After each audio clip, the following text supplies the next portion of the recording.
Mes chers bien-aimés, ne soyez pas surpris par la fournaise qui sévit parmi vous pour vous éprouver, comme s'il arrivait quelque chose d'étrange. Réjouissez-vous, au contraire, de la part que vous prenez aux souffrances de Christ, afin d'être aussi dans la joie et dans l'allégresse lorsque sa gloire sera dévoilée. Si vous êtes insultés à cause du nom de Christ, vous êtes heureux, parce que l'Esprit de gloire, l'Esprit de Dieu repose en vous. Que personne parmi vous n'ait à souffrir pour avoir tué, volé, fait le mal ou pour s'être mêlé des affaires d'autrui. Mais si quelqu'un souffre parce qu'il est chrétien, qu'il n'en ait pas honte. Au contraire, qu'il rende gloire à Dieu dans cette situation. En effet, c'est le moment où le jugement commence, et il commence par la maison de Dieu. Or, si c'est par nous qu'il débute, quelle sera la fin de ceux qui n'obéissent pas à l'Évangile de Dieu? Et si le juste est sauvé avec peine, que deviendront l'impie et le pécheur? Ainsi que ceux qui souffrent selon la volonté de Dieu s'en remettent à lui comme au fidèle Créateur, en faisant le bien.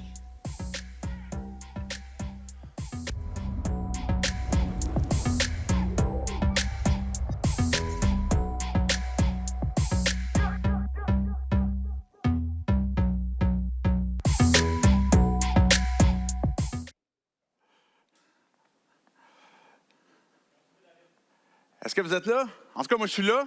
Tout le monde est prêt? Hey, bienvenue tout le monde. J'espère que vous allez bien. Bienvenue à votre église, à l'église 180 en ligne. On est en direct sur Facebook, sur YouTube. Vous savez, je vais prendre 30 secondes pour soulever ce matin le travail de l'équipe qui est ici. Il y a une équipe technique, il y a une équipe pour le band qui est là. Et à partir de, même avant 8 heures le matin, ça commence à fourmiller. Une équipe qui travaille d'arrache-pied pour que ça fonctionne. Vous ne les voyez pas parce qu'ils sont en arrière. Ils sont en arrière backstage, ils sont en arrière de la caméra. Mais ils sont essoufflés au moment où je vous parle. Ils sont en train de prendre une petite gorgée d'eau.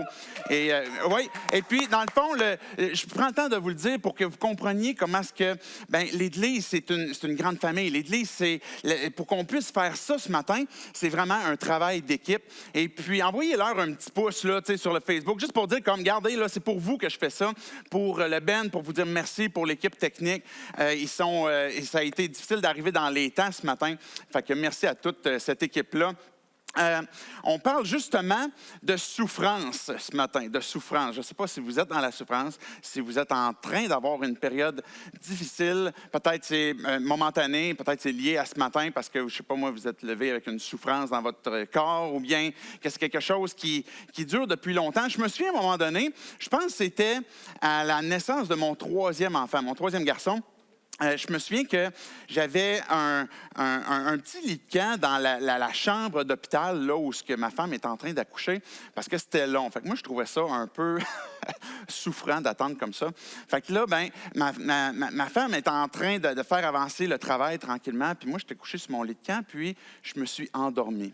Et là, à un moment donné, je me souviens plus si c'est l'infirmière ou la médecin vient me réveiller. Monsieur Chouinard, réveillez-vous, c'est le temps, parce que l'enfant est en train d'arriver, là, il est en train de naître. Et là, je me souviens à ce moment-là, la souffrance qu'il y avait au moment où je me suis réveillé, où je me suis dit, c'est donc difficile de sortir de son sommeil.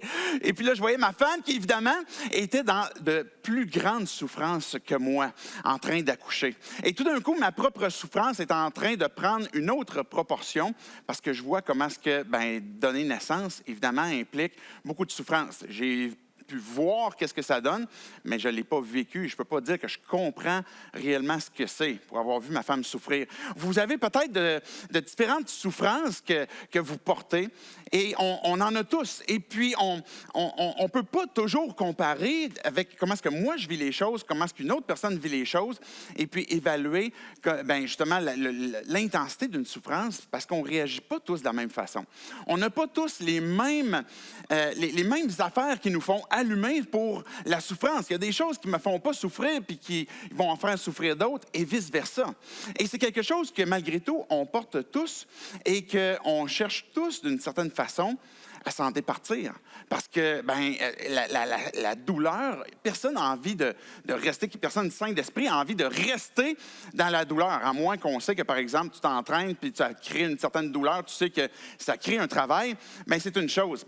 Mais il peut y avoir différentes souffrances. Et puis, une qui est ressortie, qu'on porte ensemble en société, c'est celle de la perte de liberté, de notre qualité de vie avec les différentes restrictions sanitaires qu'on a. On ne peut pas aller voir nos familles. Il y a évidemment une souffrance qui est là parce que on a ce besoin que de pouvoir être avec nos proches, passer du temps avec les gens qu'on aime. Ça fait longtemps qu'on a vu et on ne pourra pas y aller. On ne pourra pas les voir. Et là, il y a une colère, il y a une frustration, il y a une déception qui est là et qui est normale qu'on porte tous parce que on a perdu une forme de liberté. On est restreint dans différentes choses. Ça peut être la perte d'un proche. Je sais que certains d'entre vous, vous avez perdu, peut-être pas nécessairement toujours à cause de la pandémie, ça peut être d'autres maladies, d'autres circonstances, vous avez perdu un proche.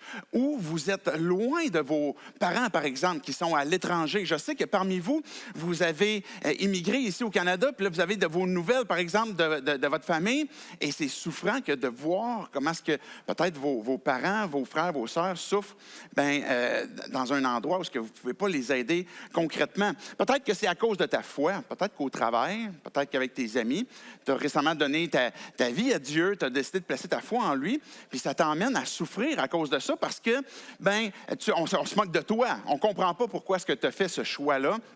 Et il peut y avoir différentes répercussions sur ta vie à cause que tu as décidé de croire en Jésus. Ça peut être un échec que tu as vécu. On vit des circonstances, que ce soit au travail, que ce soit, par exemple, à l'école. Il peut arriver un moment donné où on a échoué, on a manqué, on a été vu comme incompétent dans la chose qu'on est en train de faire. Et de porter cette humiliation-là, c'est souffrant. Ça fait mal que de réaliser que ça se peut que j'ai paru pour quelqu'un d'incompétent. Et là, on est humilié. Et puis, on porte cette honte-là, comme quoi que j'ai pas réussi convenablement. Peut-être que tu as été abusé de différentes façons. Peut-être que c'est la perte d'amis, peut-être trahi, peut-être abandonné dans une relation amoureuse ou dans une relation, peut-être c'est par exemple un proche, ce sentiment que d'avoir été abandonné par exemple par ton père ou ta mère. Qu'est-ce qu'on fait? Qu'est-ce qu'on fait dans la souffrance? Quelle est notre réponse? Comment est-ce que vous réagissez? Comment est-ce qu'on réagit tous? Il y a différentes réponses que l'on a naturellement. Qui est une forme de fuite parce qu'on ne veut pas rester dans la souffrance. Et quand je parle de souffrance, c'est plus qu'une souffrance où je me suis cogné l'orteil sur le coin d'un mur, mais c'est une souffrance qui peut être profonde dans ton âme, qui peut être profonde dans le fond de ton cœur, dans tes pensées, et qui te fait souffrir. Et à ce moment-là, qu'est-ce qu'on fait? Comment est-ce qu'on réagit pour essayer d'évacuer puis de se sortir de cette circonstance-là? On va avoir toutes sortes de moyens comme Netflix, Amazon, manger, que ma fille a dit, je l'ai entendu. Moi, je fais ça, malheureusement.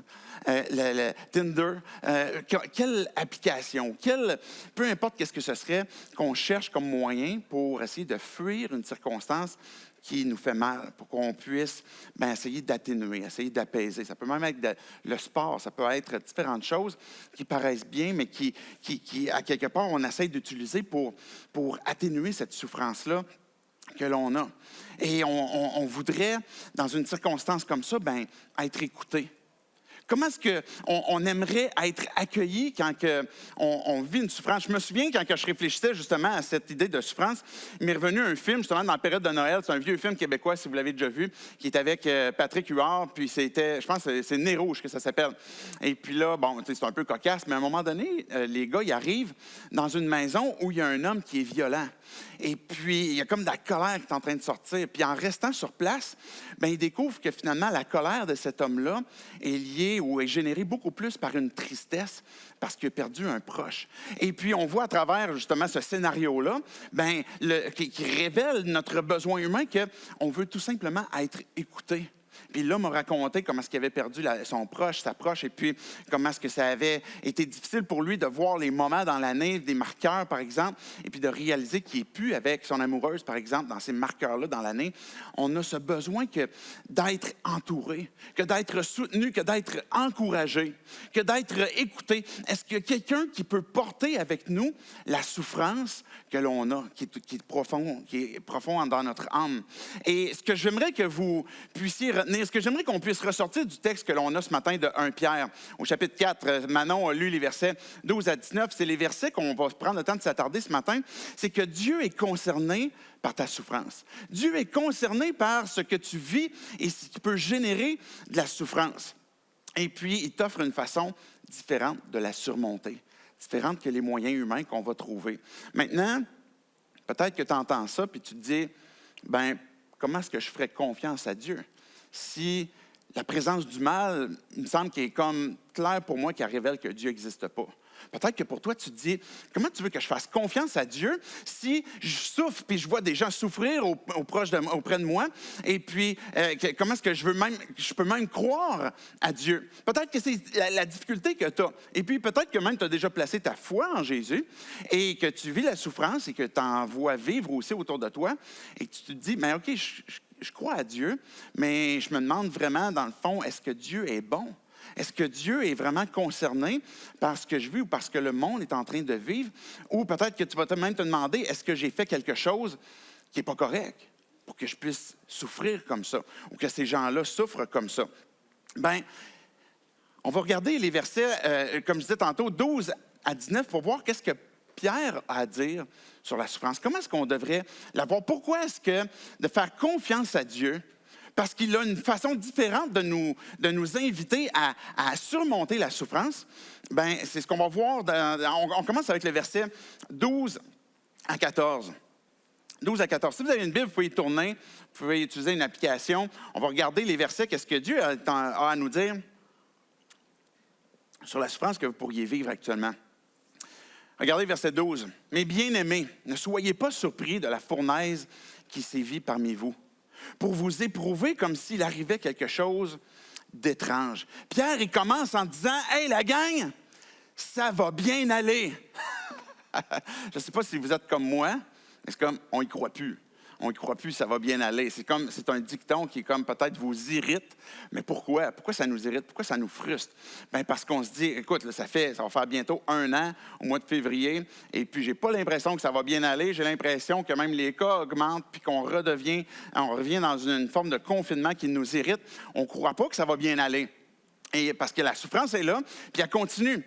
Mais pourquoi est-ce que je ferai confiance à Dieu? Bien, cette première chose à laquelle Dieu m'invite à lui faire confiance, c'est parce qu'il est en train de me dire, tu ne comprends pas tout. On ne comprend pas tout ce qui est en train de se produire. On ne comprend pas tout ce qui arrive. Mais ce que Dieu nous dit, c'est, soyez pas surpris. Soyez pas surpris de la fournaise qui sévit. Et puis le mot fournaise, et je pense que c'est intentionnel, qui va faire référence peut-être à l'histoire des amis de Daniel. On en a parlé au courant de l'été passé avec la série sur le feu. Et puis, cette question de fournaise, c'est vraiment une épreuve qui peut même s'intensifier. Puis à l'époque où Pierre est en train d'écrire à ces gens-là, les chrétiens, ils sont persécutés. Ils sont carrément tués. À l'époque où Néron est sur le point de prendre, par exemple, Jérusalem, les chrétiens, là, Néron est un peu comme l'alter ego de Hitler à l'époque, où il va tuer les chrétiens, il veut les éliminer puis il va les faire souffrir. Imaginez à l'époque, Pierre est en train de leur dire, soyez pas surpris. Surprenez-vous pas de ça. Malgré tout, vous pouvez faire confiance à Dieu parce qu'il sait ce qu'il fait. Il sait ce qui est en train de se produire. Il sait ce qui vous attend aussi. Puis si vous vous souvenez, quand on a regardé au début de l'épître de Pierre, il nous parlait d'une espérance qui est vivante. Quelque chose qui va au-delà, une destinée qui va au-delà de ce que l'on a sur terre, de ce qu'on vit maintenant, ici, présentement. Et ça se peut que je suis dans la souffrance, ça se peut qu'il y ait des difficultés. Mais quand Dieu me dit, il y a une destinée qui est au-delà de ce que tu vis présentement, il y a un espoir qui te fait vivre, une espérance qui est vivante. Mais il est en train de nous inviter à lui faire confiance, même si on ne comprend pas ce qui est en train de se produire dans toutes les ramifications. Vous savez que présentement, il existe un peu comme une mentalité qui peut émerger de certains groupes chrétiens qui pensent que présentement, on est dans des persécutions. Oui, il y a des persécutions qui existent. Oui, il y en a évidemment tout autour de la terre. Il y a des pays où les chrétiens sont vivement persécutés. Et quand on parle de persécution, je vais prendre le temps de, comme 30 secondes, peut-être un petit peu plus, là, pour éclaircir, élucider c'est quoi vraiment une persécution envers les chrétiens. ben, c'est une perte de liberté. Une perte de liberté religieuse, où tu ne peux plus lire la Bible, par exemple, où tu ne peux pas prier, où tu ne peux pas te rencontrer, te rassembler pour célébrer, pour faire un culte, pour faire une rencontre, pour faire une messe. Maintenant, quand on arrive dans un contexte dans lequel on est présentement, bien, on doit se poser la question, c'est quoi le motif, par exemple, qu'on ne peut pas se rassembler? Les églises, on peut se rassembler jusqu'à 25. Bien, on pourrait penser que parce qu'on est restreint à 25, c'est une persécution. Ce n'est pas une persécution. Parce que le motif qu'il y a derrière, dans une persécution, le motif va être d'interdire d'adorer un autre Dieu que, par exemple, le dictateur qui est en place. Ou d'adorer, par exemple, à l'époque de Daniel, bien, Nebuchadnezzar avait fait une statue, puis il avait dit à tout le monde, adorez maintenant cette statue-là qui est à mon effigie. Et puis les 3 amis de Daniel ne sont pas prosternés devant cette idole-là. Et là, ils ont été persécutés parce qu'ils ont refusé d'obéir à l'ordre du roi pour adorer un autre Dieu. Et c'est là qu'il y a une persécution. Maintenant, le motif qu'il y a derrière le contexte qu'on vit actuellement, c'est à cause d'une pandémie. Donc, le motif est de restreindre et de réfréner. Et les chrétiens ne sont pas les seuls qui sont restreints actuellement. Et quand on replace ce que c'est la perspective d'une persécution, qu'on comprend ce que c'est la persécution, ça nous aide à être vraiment prêts pour quand la persécution va arriver. Parce que si on se met à souffrir pour des choses qu'on croit être une persécution et qu'il n'y en est pas une, on est en train de mal se préparer pour si la persécution, selon ce que la Bible définit, arrive, comme ce que Pierre vivait à l'époque. Pierre, et je donne un exemple pour conclure cet aspect-là, bien, lui-même, dans Acte 5, par exemple, il a été pris à part par lui, les apôtres, avec le Sanhédrin, qui était le conseil des Juifs à l'époque, le même qui avait fait crucifier Jésus. Et puis là, ben, Pierre, vu qu'il enseignait au nom de Jésus, puis qu'il prêchait Jésus-Christ, ben, le Sanhédrin l'ont pris à part. Puis on dit, vous allez arrêter d'enseigner Jésus-Christ. Vous allez arrêter de parler de lui. Et là, Pierre a dit, OK, là, vous me demandez de ne plus parler de mon Sauveur, de mon Seigneur. Vous voulez brimer cette liberté, mais non seulement ça, cet ordre que Dieu me donne, parce qu'il vaut mieux obéir à Dieu plutôt qu'aux hommes. Mais là, Pierre, ce qu'il dit, c'est que je vais continuer de prêcher Christ. Je vais continuer de vivre pour Christ. Et là, à ce moment-là, ben, il a été battu. Le texte dit dans Acte 5 que lui et les apôtres ont été battus de verge. Et puis, après ça, ils les ont relâchés. Ils ont continué de prêcher Jésus. Puis ce qui est intéressant, quand ils ont été relâchés, Pierre, il va dire, bien pas Pierre, mais ça dit de Pierre qu'ils ont quitté et heureux que d'avoir été jugés dignes de porter les souffrances de Christ. Fait qu'ils sont repartis, puis ils ont dit, bien, on est content parce que cette persécution-là est liée au fait qu'on veut suivre fidèlement. Dans le contexte actuel, c'est pas une question de persécution. Il peut en survenir, il peut arriver différentes circonstances que vous en vivez actuellement, mais ça n'en est pas une. Mais on doit être prêt. Et quand que Pierre il nous parle de souffrance ici, il est en train de nous dire, bien, soyez pas surpris. Non seulement la souffrance liée au fait que tu veux suivre Christ, mais peut-être différentes souffrances qu'il y a sur terre que tout le monde va vivre, et même liées aussi à un témoignage fidèle, à vouloir suivre Christ, bien, emmène à renoncer à certaines choses ou emmène à vivre certaines souffrances. Et que Pierre, il va dire, bien, soyez-en pas surpris. Regardez verset 13. « Réjouissez-vous au contraire de la part que vous prenez aux souffrances de Christ, comme ce que Pierre avait dit, on avait vu dans Acte 5, afin d'être aussi dans la joie et dans l'allégresse lorsque sa gloire sera révélée. » Ce que Dieu est en train de nous dire ici, c'est même si je ne comprends pas tout, Dieu m'invite à « fais-moi confiance ». Je sais ce que je suis en train de faire. On ne comprend pas tout ce qui est en train de se produire et le pourquoi ce qu'on vit certaines souffrances. Mais il est en train de dire « réjouis-toi ». Parce que si tu as ce désir que de vouloir avancer fidèlement pour correspondre à ce que Dieu a placé en toi quand que tu as placé ta foi en lui, ben tu vas porter justement, verset 13, il va dire, ben vous prenez part aux souffrances de Christ et puis vous aurez part aussi dans la joie et l'allégresse lorsque sa gloire va apparaître. Quand on parle de gloire de Dieu, c'est pas juste comme quand je vais être mort, puis là je vais aller au ciel, là, je vais voir la gloire de Dieu. Oui, ça c'est vrai. Mais déjà présentement, Dieu veut révéler sa gloire, même dans la souffrance que tu es en train de porter présentement. Même dans les choses qui sont difficiles pour toi. Dieu veut révéler sa gloire. Puis quand on parle de gloire de Dieu, et je ramène souvent cette notion-là, que oui, ça peut être, on peut l'imaginer comme un rayonnement de sa sainteté, de sa perfection, comme quelque chose de même très lumineux, mais ça veut dire aussi littéralement son poids, sa présence, sa renommée, sa présence avec toi, que je suis en train de vivre une souffrance et Dieu est en train de dire, je ne t'ai pas abandonné. Je veux être avec toi. Je veux manifester ma gloire dans ta vie, ma présence dans ta vie, ma renommée. Et c'est ça que Dieu veut faire. Et ça nous emmène à se réjouir, à être dans la joie. Puis il va dire au verset 14, si vous êtes insultés à cause du nom de Christ, vous êtes heureux. Pourquoi? Parce que l'Esprit de gloire, l'Esprit de Dieu repose sur vous. Dieu, il ne t'abandonne pas. Dieu est concerné par la souffrance que tu peux vivre.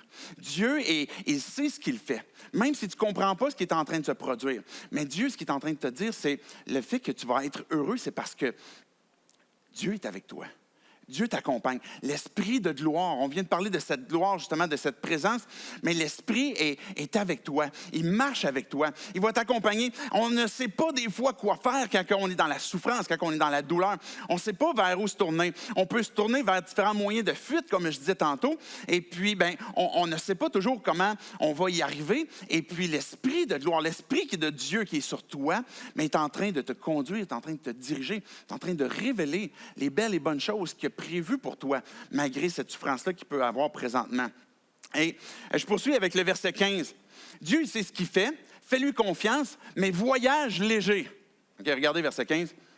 Que personne parmi vous n'ait à souffrir pour avoir tué, volé, fait le mal ou pour s'être mêlé des affaires d'autrui. Ça, c'est intéressant, hein? Que tu n'ailles pas à souffrir parce que tu t'es mêlé des affaires d'autrui. Okay. Une fois, à un moment donné, je suis allé... Monsieur est allé, par exemple, faire une randonnée en montagne et puis avoir un long parcours devant nous, parce qu'on doit monter cette montagne, puis évidemment, éventuellement, la redescendre. Et je me souviens comment est-ce que ça m'est arrivé à l'occasion d'avoir entamé ce type d'excursion mal préparée. Pas avec les bons running ou avec un sac à dos comme beaucoup trop lourd. Là, tu t'apportes, tu te dis comme là, je m'en vais en randonnée, je vais être sûr de comme survivre à cet après-midi. Et là, tu pars avec ton pack-sac de survie, tu as tes cordes, tu as ton canif, tu as ta nourriture desséchée. Et puis là, tu réalises que plus que tu montes, tu te dis comme, oh, j'en ai vraiment trop lourd, là. Mes souliers sont vraiment pas adaptés. Et là, on réalise que on est parti pas léger. Et puis, il y a plein d'irritants, plein de choses qui peuvent justement nuire à cette marche, à ce progrès qu'on veut faire sur notre excursion. Et là, on réalise que justement, on n'est pas adapté. Pierre il est en train de dire, il y a des souffrances qui sont normales qui vont arriver. Mais en même temps, assure-toi de ne pas avoir à souffrir parce que tu n'as pas fait la bonne chose. Parce que tu t'as volé, ou parce que il va dire, t'as tué, j'espère que ce n'est pas votre cas, ou que tu as fait le mal. Et puis là, on va englober beaucoup de choses là-dedans, mais que tu ne t'es pas mêlé même des affaires d'autrui. Et c'est la notion de chercher continuellement à pointer les autres, à pointer comment est-ce que d'autres ne font pas les bonnes choses, comment est-ce qu'eux, ils ne devraient pas se rassembler, et puis comment est-ce qu'eux devraient faire telle affaire ou telle affaire. Et là, on est en train de se détourner de notre propre cœur, du propre travail que Dieu veut faire dans nos vies. Et on est en train de s'encombrer de souffrances qui ne sont pas légitimes. Et Dieu est en train de nous dire, voyage léger. Assure-toi de ne pas t'embarrasser de ce type de souffrance-là. Mais qu'est-ce qu'on fait s'il est trop tard? Qu'est-ce qu'on fait si actuellement je souffre à cause de ça? Dieu, il nous rappelle sa miséricorde. La miséricorde, c'est que Dieu, il nous permet de ne pas toujours obtenir tout ce qu'on mérite. Et là, je me tourne les yeux vers Dieu parce que j'ai besoin de sa miséricorde. J'ai besoin de sa grâce. J'ai besoin que Dieu me donne ce que je ne mérite pas pour que je puisse passer à travers cette situation-là, que je me suis peut-être mis moi-même dedans. J'ai besoin de son pardon. Tu as besoin de confesser et puis de faire ce chemin dans ton cœur où, Dieu, qu'est-ce qu'il y a dans le fond de mon cœur, dans le fond, pour que je m'inquiète tant des affaires des autres, pour que j'aille voler, peut-être parce que je désirais quelque chose, que j'aille tuer, et puis que finalement, qu'est-ce qu'il y a dans le fond de mon cœur? Et puis que je me tourne vers Dieu, et puis que je lui confesse, puis que je demande sa victoire, que je demande son intervention dans ma vie. Et Dieu, il m'invite encore une fois à lui faire confiance. Fais-moi confiance, puis en même temps, voyage léger. Je conclue avec les versets 16 à 18. Fais confiance à Dieu, c'est ce qu'il fait, puis son amour pour toi, son amour dans sa personne est invariable. La façon que Dieu t'aime ne changera jamais. C'est un amour inconditionnel. La raison pour laquelle Dieu t'aime, c'est à cause de lui, tout simplement. Parce qu'il a choisi de t'aimer. Parce qu'il a choisi d'intervenir dans ta vie. Et ça, s'il a fait ce choix-là, parce qu'il est amour, ça veut dire qu'il n'y a rien que tu peux faire ou ne pas faire pour perdre ça. Et ça nous aide à faire confiance encore et puis à avancer quand je comprends que Dieu il m'aime d'un amour invariable. Il va revenir au verset 16 sur la notion justement de souffrir pour sa foi. Mais si quelqu'un souffre parce qu'il est chrétien, qu'il n'en ait pas honte, au contraire, qu'il rende gloire à Dieu dans cette situation. Regardez le verset 17. En effet, c'est le moment où le jugement commence, et il commence par la maison de Dieu. Or, si c'est par nous qu'il débute, quelle sera la fin de ceux qui n'obéissent pas à l'Évangile de Dieu? Et verset 18, et si le juste est sauvé avec peine, que deviendront l'impie et le pécheur? Là, vous dites, OK, c'est quoi la passe avec l'amour de Dieu puis le jugement?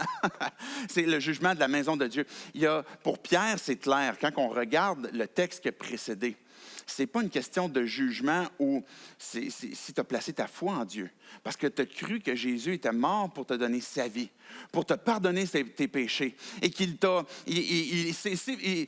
offert une substitution. Autrement dit, tu peux prendre sa vie et puis lui donner ta condamnation, et puis maintenant avoir une nouvelle vie, avoir une vie qui est différente de celle que tu as, des nouveaux réflexes, avoir une nouvelle alliance pour que tu puisses justement lui faire confiance et avancer justement où ce que Dieu va te transformer, que Dieu il va avoir une intervention dans ta vie pour changer ta façon de voir, par exemple, l'espérance. Ta façon de changer, changer ta façon de croire, de lui faire confiance, de dépendre de lui. Et quand on parle de ce jugement-là, c'est une forme comme un père qui prend soin de ses enfants et qui corrige. Ça arrive des fois qu'on peut souffrir parce que Dieu a décidé de nous apporter une correction. Et pourquoi il le fait? C'est parce qu'on est ses enfants. Hébreux 12 va nous dire clairement, méprisez pas le châtiment. Ayez pas peur quand notre Père céleste apporte peut-être une correction. Parce que la raison pour laquelle il le fait, c'est parce que tu es son enfant. Et il le fait fidèlement et de façon bonne où il nous transforme. Je ne corrige pas les enfants de mes voisins, mais mes propres enfants, s'il y a des comportements, des écarts, je vais m'assurer de corriger ce qui peut être corrigé, par exemple, dans ce qu'ils font, dans leur cœur, idéalement, où ce que je peux les exposer à Dieu, et puis qu'ils peuvent intervenir auprès de leurs propres agissements. Puis, si je le fais, c'est parce que je les aime, c'est parce que c'est mes enfants, et Dieu fait la même chose avec nous aussi.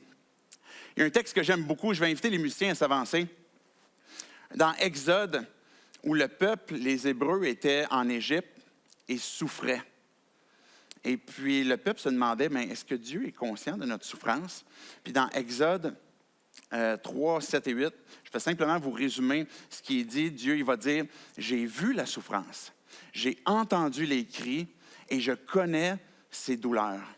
Dieu est concerné par notre souffrance. Et il nous invite à lui faire confiance parce qu'il veut nous transformer. Et que cette correction, ce que Pierre emploie comme terme de jugement, qui est une correction pour les enfants, mais il nous invite aussi à, si j'ai jamais placé ma foi en Dieu, à comprendre ce que ça implique que de mépriser et puis de ne pas même obéir ou de chercher à ne pas croire à ce que c'est l'Évangile. La bonne nouvelle, que Dieu est venu parce qu'il t'aime d'un amour infini, pour que le Père en te donnant son Fils, que tu puisses obtenir cette nouvelle vie.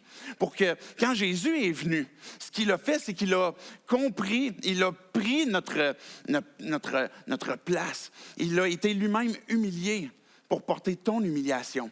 Il a été lui-même trahi, abandonné, pour comprendre, pour qu'il puisse porter avec toi, justement, cet aspect comme quoi que lui-même a été abandonné, qu'on porte cette souffrance-là et que maintenant, il nous invite à « donne-la-moi, je vais être avec toi, je veux marcher avec toi, je vais être présent avec toi. » J'ai vu la souffrance, j'ai entendu les cris, je connais les douleurs aussi. Et puis, je veux te transformer parce que je t'aime d'un amour qui ne varie pas. Regardez le dernier verset en conclusion, que ceux qui souffrent selon la volonté de Dieu s'en remettent à lui comme au fidèle Créateur en faisant ce qui est bien. S'en remettre à lui, c'est faire confiance que la façon que Dieu nous invite à vivre différemment notre souffrance, à surmonter la souffrance, c'est de lui faire confiance, de dire « Jésus, j'ai besoin de toi ». S'il y a quelqu'un qui comprend cette souffrance-là, c'est toi. Parce que tu as porté l'humiliation, tu as perdu toi-même tes amis, tu as été toi-même abusé, tu as toi-même été trahi, tu as toi-même été abandonné. Et tout cela pour que moi, je puisse être intégré dans ta famille, que je puisse porter ta gloire, que je puisse être pardonné aussi et t'abandonner justement à ces souffrances. J'aimerais conclure avec la prière pour qu'on puisse donner à Dieu, justement, peut-être un fardeau, peut-être une souffrance que l'on a, et qu'on puisse, justement, avec cette confiance qu'on veut porter à Dieu, mais aussi l'adorer. Dieu, on veut te dire merci pour ce texte que tu nous donnes. Merci parce que tu nous interpelles à te faire confiance, que tu sais ce que tu fais. Et Dieu, ça demande pour nous de te faire confiance, mais un effort certainement, que de dire, je t'abandonne ma vie. Je t'abandonne le fait que je ne comprends pas tout ce qui se produit. Je t'abandonne le fait que je ne comprends pas toujours le pourquoi. Mais je sais que tu m'invites à te faire confiance parce que tu m'aimes. Ton amour pour moi est invariable, est infini. Et puis que tu veux porter pour moi, Dieu, ce péché que j'ai besoin de t'abandonner et cette souffrance-là. Merci parce que tu me donnes cette espérance vivante, que je peux lever les yeux vers toi, te célébrer et t'adorer. C'est en ton nom, Jésus, compris. Amen.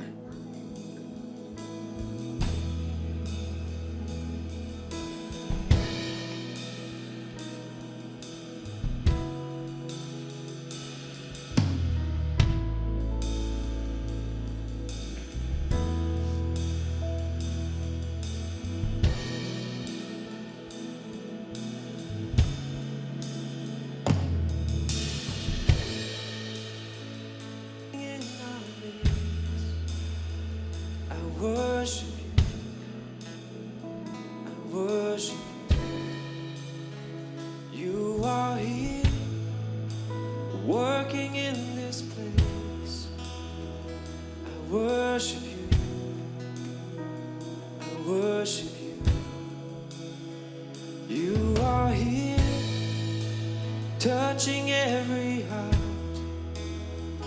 I worship you, I worship you. Healing every heart. You are here, healing every heart. I worship you, I worship you. Turning lives around. You are here, turning lives around. I worship you, I worship you. Mending every heart. You are here, mending every heart.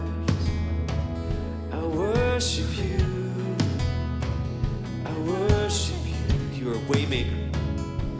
You are waymaker, miracle worker, promise keeper, light in the darkness. My God, that is who you are. You are waymaker, miracle worker, promise keeper, light in the darkness. My God, that is who you are. You are waymaker, promise keeper, light in the darkness. My God, that is who you are.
that you're working. You never stop working. You never stop working. Even when I don't see it, you're working. Even when I don't feel it, you're working. You never stop working. You never stop working.